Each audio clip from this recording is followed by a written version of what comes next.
Hey everyone.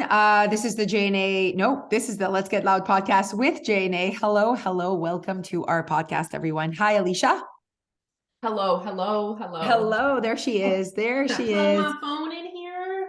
Whew. Okay, so we actually today we are going to the Catnat show in Moncton. So we're pumped about that. Clearly, we're recording a little bit in advance here, but it is March 9th. So hello, and we're going to be going to the Catnat show tonight. So fun. Yeah, it's always so fun. I'm excited to So see like fun. what they're up to. It's fun to do go to a show like that. That's not our show. You know what I Oh, mean? Like, yes. because Sit there's and no enjoy. pressure. Zero pressure. Just sit and enjoy and watch them be. I love it. I love it so much. Okay. So I finally thought about what I wanted to talk about. So last time, you guys, last podcast on Monday, I left you wanting more, basically wondering what I wanted to talk about. But here's the thing. When I was driving to Moncton, I listened to Jake's podcast. Did you listen Oh, to it?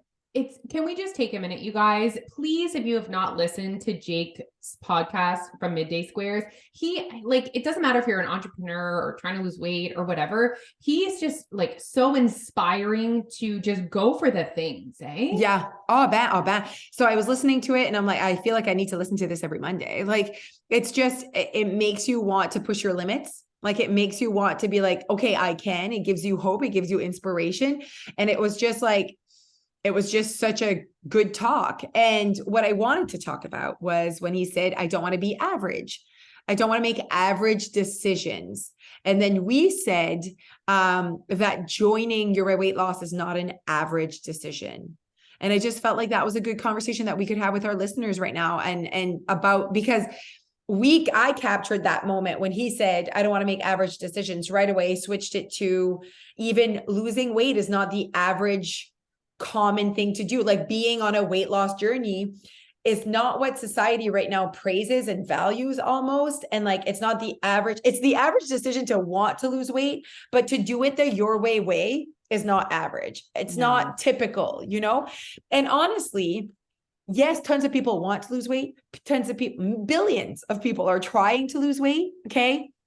But it is still on average to lose weight, keep it off, keep it up, keep the momentum, keep the consistency. So as much as everyone's trying to get that result, it is very not average to get it, to actually achieve it.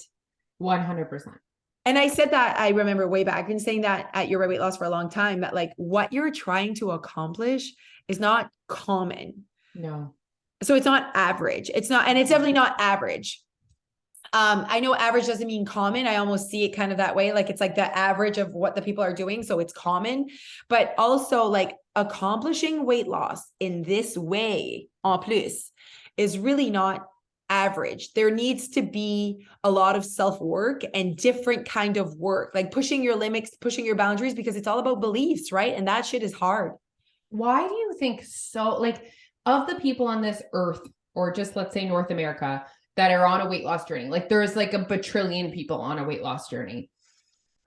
Such a small percent lose weight and, let's say, maintain or keep it off. I hate those words because that kind of What does implies that that, mean? what does that mean? Like, or just let's say maybe stays connected to that. Why? Like, why do you think it is so hard? Why do you think so few people accomplish what we've accomplished, what hundreds, thousands of our members have accomplished? Okay. So I think that it has to do with our culture. Like, I think that like it has to do with our belief system, which is like how we grew up and the things we were told. Like, it's so ingrained, Alicia. I really feel like it has to do with, you have to have some sort of confidence, or because, okay, this just happened. You remember when I was at your house and this person sent me a DM that her PT, so her personal trainer, said a few things. So her personal trainer, she just reached out to someone and was like, I'd like to start moving my body more. And all of a sudden this PT started giving her advice of like, if you want to eat fruit, make sure it's at the beginning of the day. If you want to do cardio, make sure that it's on an empty stomach. That's going to help weight loss.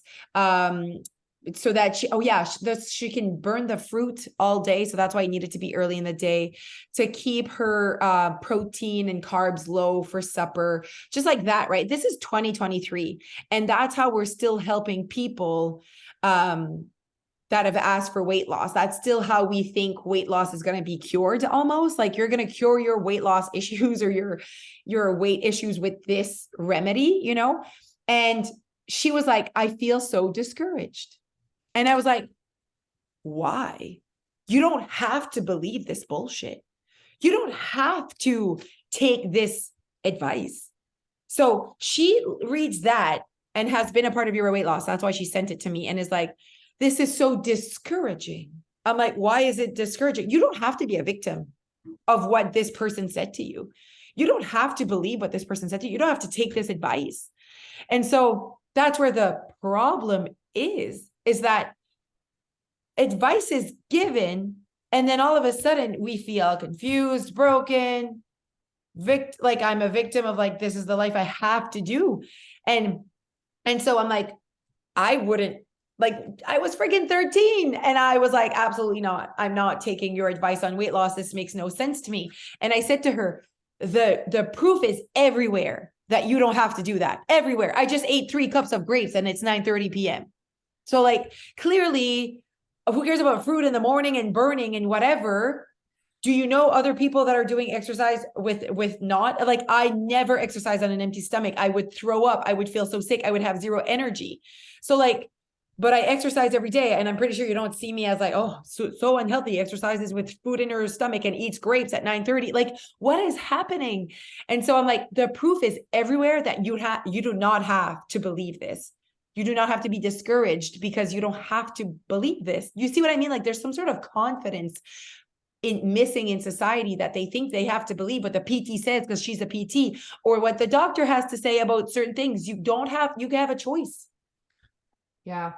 Yeah. So I think that, if to answer that question, it's like, why is it so hard for people? I think partly is people's limiting beliefs about what they need to do in order to lose weight, combined with the lack of confidence to do it their way.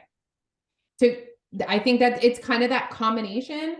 And I also think a big piece is the lack of awareness. Oh, c'est sûr.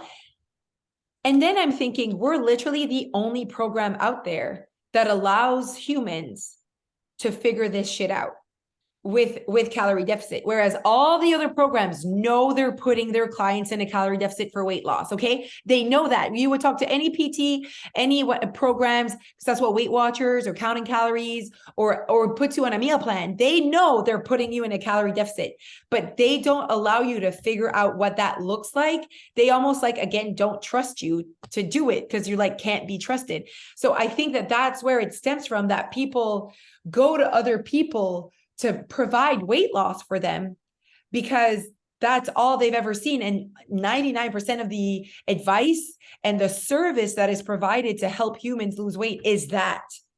And all that is, guys, is taking on someone else's values, someone else's rules. And that's why it's not sticking, because it doesn't align with your values.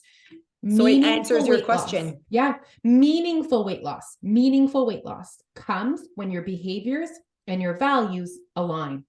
Yeah. Like your values and your behaviors align. So many other times when we're doing weight loss, all we're doing is the behaviors that will get us weight loss. That's dieting. Okay. So behaviors that get you weight loss. Okay, so that's been a topic in our stories, the dieting versus weight loss, right? That was actually an email for our subscribers this week. So here's the thing. So someone said in the DMs, she's like, I think that I got weight loss. I understand that there's weight loss that can happen almost authentically without dieting. So that's what weight loss without dieting would mean. You actually aligned your values with your behaviors. Okay, so you lost weight, aligning finally your values with your behaviors and maybe your goals with your values. And like, you know what I mean? So that is weight loss. And then she's like, I've lost 40 pounds doing that, but the last 20, I can't seem to be able to do it with it. And I was like, there's a conversation. That's a great conversation. And I'm like, there comes a point, and that's why you shouldn't have a goal weight, a timeline, because there comes a point where your weight loss your authentic, non-dieting weight loss journey is going to stop, because the next step would be diet behavior to get the next 20. Isn't that right? Like, I'm like, yes, I see what she's saying. 100%. Until maybe one day. So think of like me, and then I was like, fuck, that's like my story. Because for 12, 15 years, I was 165 pounds. For 12, 15 years, maintaining that weight. I had maintained that weight, not feeling like I'm on a diet, yet knowing that, man, I could lose 15 more pounds if I wanted. There's still 15 more pounds on my body for sure. And there's always, like, at the end of the day, when you think about it, that's a dangerous way to think about it, but people do think that way. Knowing that I could be thinner, I could chase more. 15 freaking years though, you guys. So I lose a lot of weight and I stay there for a long, long time, a decade, until all of a sudden I see that there could be changes that would align with who I want to be 15 years later. And that got me another 15 off. But like, other than that 15, 20, but other than that, and then it's kind of ironic, like, look at this journey, Alicia, because I lose 20, but really the 5 is dieting. So like, look at that. No, you have to really find your place here, because I've been 140. To be at 140, a la Josee, that was not authentic or not dieting. You had to really feel almost deprived. And like, there was a lot of that happening. So, that's actually not where I land. Now I land at 150, 148. So it's very interesting. Like, time needs to pass. Absolutely. And when you were talking about, I could be thinner, it's so important, guys, that instead of you just looking at your body and saying, I could be thinner, you look at yourself as a full human. Yeah. And you say, are there behaviors that don't align with who I want to be? And that's when you keep going, and you have the capacity in that moment in your life to work on that. Like, because most of us could be thinner, but is that the goal, to be as thin as possible? No, absolutely not. And you know what? I had this moment because we talk a lot about, suffering to get abs.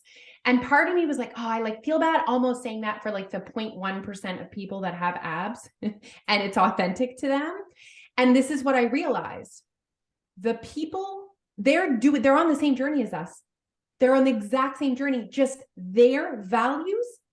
If it is also meaningful weight loss, and they're not on a diet, and they're not suffering, and they're not feeling deprived, it's the same thing as for me, except their values get them to a lower percentage of body fat. Yeah, their values gives them a calorie deficit. Their values is getting them to where they are. And it's not like they're different than us. Their bodies might look different. But if we are both feeling like we are living our favorite selves and fully satisfied with our lives, and that our bodies are enough to live our best life, we are the same. One person just happens to be living their life in a smaller body. Yeah, absolutely. We are both winning.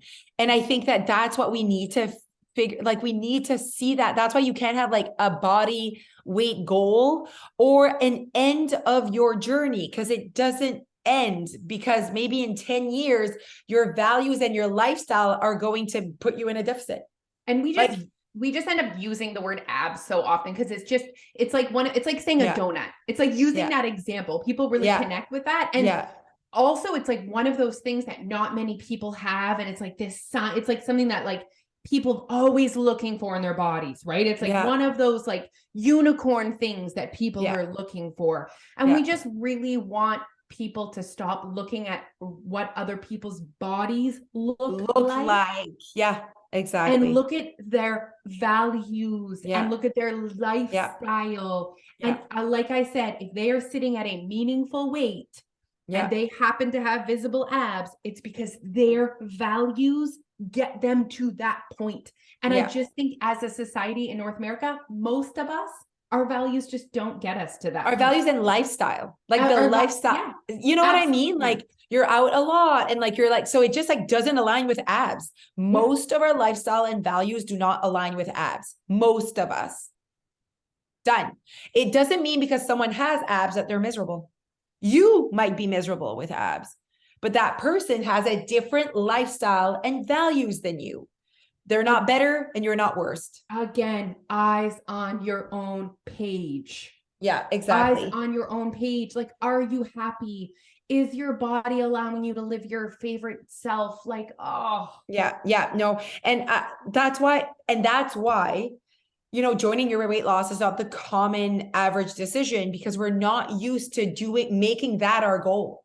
Our goal has always been, when we were losing weight, our goal was to weigh a certain number, to be done by a certain amount of weeks, for it to go a certain fastness, like a certain speed. And I do believe that that is why joining your weight loss, people are so scared, or like almost like, actually, so one person said that, like, I'm so afraid to join your program, and I'm like, you should be more afraid to join the 4-week detox than to join your weight loss, honestly. But you know why? Because they're so afraid, because of the control and the ownership they're going to have in order to achieve their success. And I'm like, but I see that as like, oh my God, finally, like, I don't want to feel broken. I don't want to feel discouraged. So it was so interesting to me, the language she used, like, I feel discouraged by that. And I was like, why feel discouraged? You don't have to believe that that's what you have to do. You do not have to believe the ad that tells you have to intermittent fast or whatever. Don't believe that. Don't feel like that needs to be your life, because losing weight loss can look exactly what you want it to look like. You just have to create a calorie deficit. We are screaming loud. We are telling you that that's all it is. But weight loss in this way is very complex, because you have to go look into your values and how you're going to create this for yourself. But what an amazing freaking journey that is. Like, imagine finding yourself. That's why we change people's lives. Like, when they say, well, you changed my life, it's not because you're like, you made me thinner. We did, though. But we changed their lives because we allowed them to be in control of what weight loss was going to look for them, which they'd never been able to do that. And also, freaking stop the weight loss journey when it just makes sense. Not because they weigh 150, or because they finally fit back in their jeans. Maybe you'll never fit back in your jeans, but the jeans you currently have will be a little bigger and will go in the middle. Like, it's like, we haven't left space for this kind of result. Yeah. This kind of success. And it's the timepiece, I think, too. Again, it's scary to join something like this, because we're not promising you the bullshit that other programs are. Yeah. We're not, and we're not going to sugarcoat it and make it look like rainbows and butterflies. Yeah. If you're ready to put your head down and really figure this out for yourself and literally change your own life. Once you do something like this, it's like your eyes are open to what's possible. Yeah. It's like we're like, society's definitely waiting for someone else to change their life. Something else to change their life. To knock on their door. Yeah. To change their life. Absolutely. No one's like, whether coming. It's like, it's as like silly as like, oh, I'm just waiting to win the lottery. I'm just waiting. Like, I'm just waiting to like, so basically, like, I'd love my life to be changed. I'd love to show up differently, but who's going to do that for me, almost? You know what I mean? So, and then we think, I truly believe that we as a society need to work more on just being happy. And I think that I think that people are chasing happiness, but they don't know they're chasing more money, another husband, weight loss. And really, because they're like, oh, that person doesn't make me happy. This amount of money doesn't make me happy. This body, this look, this fat doesn't make me happy. And we're chasing around trying to just figure out, how am I going to be happy? And we're like looking at things that could put the Band-Aid on like how we feel. And honestly, in order to be happy with your spouse, you have to be happy without your spouse alone, whether they're there or not. And you have, poor Neil, because we just like talked about that the last time, that he needs you so much. But like, literally, I truly believe that like, relationships that really thrive are when both people are happy alone in their own personal lives, with their own hobbies, their own jobs, their own like just personally, they're happy, so that they can bring happiness. Like, it just makes more people happy. I truly believe that. And it's the same with like losing weight. Like, you can lose all the weight, girl, if you don't, like, you're for 2 seconds, you're gonna be like, man, I'm happy right now. Until that 1 week you gain 2 pounds and you don't understand why. And then you think you're losing all this success. Like, you really need to work on happiness without all of that. Yeah. Absolutely. Okay. I wanted to find this quote because it reminded me of things. Okay. And you know, happiness, again, like chasing that body, sometimes it's like, oh, I'll just be happy when I lose 5 more, 10 more, whatever. Yeah. This was huge for me, you guys. When I started my weight loss journey, I thought feeling of worthiness would come with weight loss. And I kept just like waiting for it. And I really wished I would have worked on this from the beginning. Yeah. You know, when you are happy with your body or accepting your body, I just need you to know to start now. Okay. Happiness is not about getting what you want all the time. It's about loving what you have and being grateful for it. Yeah. Yeah. It doesn't matter what you have, what you weigh, you need, if you are seeking happiness in your life, you need to find a way to be grateful for what you do have. So yes. So I feel like when you're grateful for what you do have, it opens up your eyes to like how you can use that to create. Because sometimes you're like, I just don't like how I show up. But when you can like see what resources you have, see like, because we often live in a world of like what you don't have 100%. Instead of what you do have. So like, how often do people look at us and they're like, well, I don't have my mother next door. Well, I don't have this. Well, I'm like, yeah, but you do have things. So you use that. Go and find that. And then those resources, that money, that energy, that whatever can be used to help you create an amazing life for yourself. Not what you don't have. What you don't have is never coming. Like it's not coming if you don't change the way you see life. Like, you know what I mean? And everything that Josee and I have, we've worked for. Yeah. Like, well, yes. And there are things that are there, but you need to realize that it's not because of that. Like, I don't have the life I have because my mom lives next door. You know what I mean? So like, but I understand that it's a thing that I do have that you don't, you know, and that I didn't work for. That's, is it look, is it whatever? But at the end of the day, I chose that. You could live in Fredericton. Like, you know what I mean? Like you could be like, I really want my mom next door. I'm going to move right closer to her. People do that all the time. That's what I did. I was 7 minutes away. I went from 7 minutes to 1 minute. Okay. My mom would be like, absolutely not. I am busy. Exactly. So there you go. So realizing that you actually have access to there are certain things that, yes, you don't have access to, but you have access to certain things. Mm-hmm. So some things. So I do feel like that's where you should put your energy. It's the only place that's actually going to pay off. Other than that, you're just spending time thinking about the things you don't have. There's things that I don't have too. How not productive is that? Yeah, exactly. We like, you know what? Let's put that out there. We love productive conversations that bring solutions. Absolutely. Conversations that just end nowhere. Just like, it's a waste of time. You know what? Neil was going through something like that was going on at work and he was like processing it. And I was being very Alicia-esque and wanting him to process quicker. And I was like, I want to get right to the point where we're creating a solution and whatever. Yeah. But I needed to leave space for him to like actually have time to digest and feel sad or have his emotions. But my whole point is like, we just don't want you guys to stay stuck there. Yeah. You don't have to. You deserve to not feel stuck in an emotion that really adds nothing to your life, you know? Exactly. You know, and there's situations and circumstances that happen to us that we are absolutely not in control of. Yeah. And absolutely that sucks. I'm sorry that happened, but you know, process and work. And then, okay, let's look at this from a lens of what can I control? Yeah. What can I do?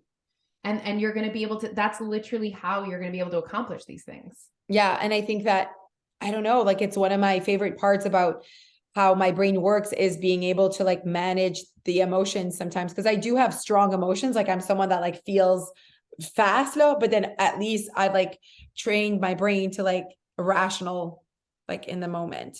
I'm going to send Phoebe to you to use these techniques. No, Phoebe needs to like, she needs to like live through this. She's only so little. Phoebes. Okay. Well, this was a fun conversation. Make the unaverage decision to join us because you deserve it, because then you'll be living an unaverage life, which is just amazing. And then you get the unaverage results. Ooh, I like that. Okay, everyone, have a great day. Goodbye. Bye.